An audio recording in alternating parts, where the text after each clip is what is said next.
Львівська лікарня швидкої допомоги отримала нове обладнання від японців на $100 тисяч. Лікарні, що близько 2 років тому виникла потреба в оновленні відділення невідкладної допомоги.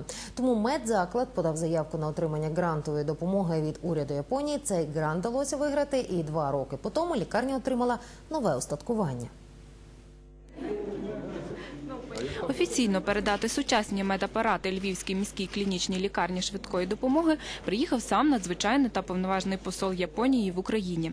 Він урочисто вручив сертифікат на обладнання і звернувся до присутніх українською мовою. Я знаю, що дана лікарня є найбільшою лікарнею швидкої допомоги в Україні.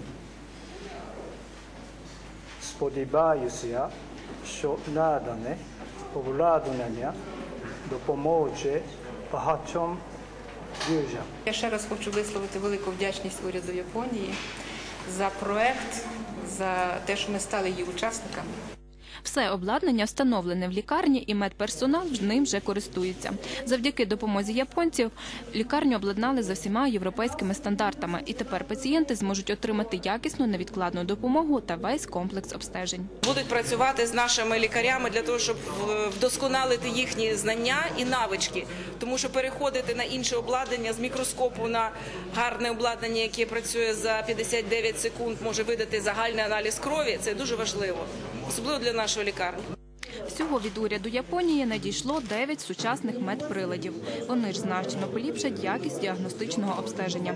Зокрема, за кошти гранту було придбано електроніж, хірургічний відсмоктувач та багато іншого.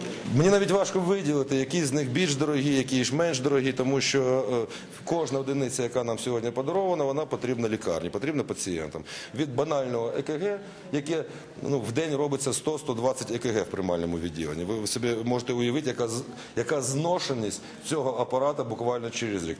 Це вже не перший реалізований проект з залученням позабюджетних коштів. Цього року в охорону здоров'я Львова вже вдалося залучити близько 10 мільйонів гривень, а минулоріч – 12. Інна Тафійчук, Дмитро Левиненко, Вісник.